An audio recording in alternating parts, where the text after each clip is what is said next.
안녕하세요. 김정기 목사입니다. 아침 묵상에 함께 하시는 여러분 주님의 이름으로 축복합니다. 오늘 우리가 함께 대할 말씀은 로마서 3장 25절로 27절에 있는 말씀입니다. 하나님께서는 이 예수를 속죄제물로 내주셨습니다. 그것은 그의 피를 믿을 때에 유효합니다. 하나님께서 이렇게 하신 것은 사람들이 이제까지 지은 죄를 너그럽게 보아주심으로써 자기의 의를 나타내시려는 것이었습니다. 하나님께서 오래 참으시다가 지금 이때에 자기의 의로우심을 나타내신 것은 하나님은 의로운 분이시라는 것과 예수를 믿는 사람은 누구나 의롭다고 하신 것을 보여주시려는 것입니다. 그렇다면 사람이 자랑할 것이 어디에 있습니까? 전혀 없습니다. 무슨 법으로 의롭게 됩니까? 행위의 법으로 됩니까? 아닙니다. 믿음의 법으로 됩니다. 죄의 역사는 사람으로 하여금 가지고 있는 그 아름다움도 존귀함도 그 능력도 모두 상실하게 만듭니다. 뿐만 아니라 하나님을 예배하는 것을 잃게 만들고 예배하지 말아야 할 우상을 예배하게 만들어서 결국 이리저리 끌려다니다가 버려짐을 당하게 됩니다. 하나님의 아름다운 존귀한 생명이 그 가치를 상실한 채 무너지는 것입니다. 성경은 늘 우리에게 말씀하고 계십니다.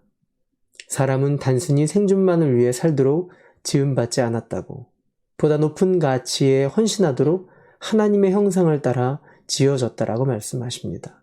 그 높은 가치는 하나님께 영광을 돌리도록 지음받았다라는 거예요. 이것이 인생의 목적입니다. 이 목적만 분명하다면 우리 눈에 엄청 대단하든 그렇지 않든 소소하든 또 크든 작든 그것은 중요하지 않습니다. 삶의 목적이 가장 중요합니다. 장로교의 신앙 고백으로 웨스트민스터 신앙 고백이 있습니다.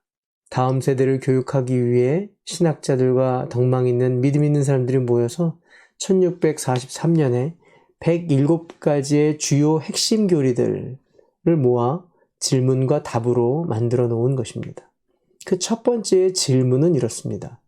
사람에게 가장 제일 되는 목적은 무엇입니까?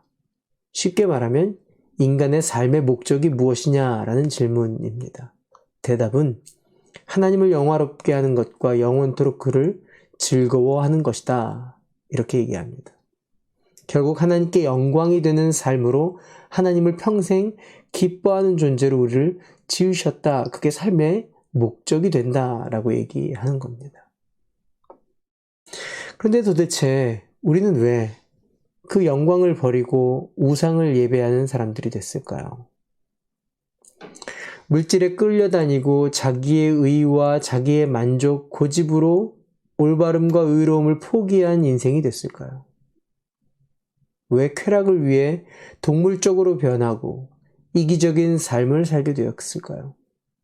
더욱이 내 뜻대로 되지 않으면 파괴적이고 폭력적으로 변하고 자기 마음대로 되어야 인생의 단맛이 난다라고 할까요? 죄를 범하고도 뻔뻔하고 그 죄를 또 다시 바라보는 존재가 되었을까요? 사도 바울은 그 이유를 모두 다 죄 아래에 있다라고 얘기합니다. 죄 아래에 있는 존재이기 때문에 그렇다. 죄가 분명히 있습니다. 우리 안에 죄가 있어요. 이 죄의 권세는 어떤 것으로도 해결되지 않습니다. 오직 예수 그리스도의 십자가의 권세로만 해결될 수 있어요. 오직 이 길만이 하나님의 사람으로 거듭날 수 있고 죄의 문제를 해결할 뿐만 아니라 하나님께 영광 돌리는 존재로 회복될 수 있는 유일한 길이라는 겁니다. 때문에 십자가는 메시아의 마지막 사역이면서 화평을 위한 사명입니다. 메시아의 사람들인 저와 여러분에게도 동일한 사역이고 사명입니다. 보복하지 않고 무력을 사용하지 않고 십자가로 승리하신 거예요. 저와 여러분이 평화의 도구가 되시기를 바랍니다. 돈에 의한 평화도 아니고요. 쾌락에서 도는 평화도 아니에요. 이 평화는 오직 하나님의 은혜로부터 오는 평화입니다. 이 모든 것을 감당하는 것은 오직 하나님의 은혜가 있어야 가능한 일이에요. 어떤 것도 첨가해서 온전한 평화를 이룰 수 있는 것이 없습니다. 인간의 공로도 능력도 열심도 모든 판단과 가능성도 이 평화를 만들어내는 것은 아닙니다. 오직 하나님의 은혜일 뿐입니다. 하나님의 은혜로 예수님이 우리에게 메시아로 오셨어요. 그래서 구원을 맛봅니다. 하나님의 은혜로 예수님이 십자가를 감당하셨습니다. 용서를 받습니다. 하나님의 은혜로 성령님을 우리에게 부어주셨습니다. 그래서 날마다 인도함을 받습니다. 그 은혜로 우리는 다시 오실 예수 그리스도를 고대하는 사람들이 될 수 있습니다. 오늘도 은혜가 죄를 이기고 하나님께 영광을 돌리며 주님을 기뻐하는 인생으로 살게 하시는 줄 믿습니다. 그 은혜 앞에 저와 여러분이 오늘도 하나님의 백성으로 살기를 소원합니다. 우리 함께 기도할까요? 함께 기도할 때 우리의 죄를 십자가에서 담당하신 것을 기억하게 하여 주시옵소서. 정죄와 판단에 집중하기보다는 더 큰 하나님의 은혜를 우리의 삶에 채우며 나에게 맡겨주신 사명에 채우는 우리의 인생이 되게 해달라고, 그리고 새로 세워지는 공동체는 하나님의 은혜를 채우며 나눠주는 공동체로 쓰임받게 해달라고 함께 기도합시다.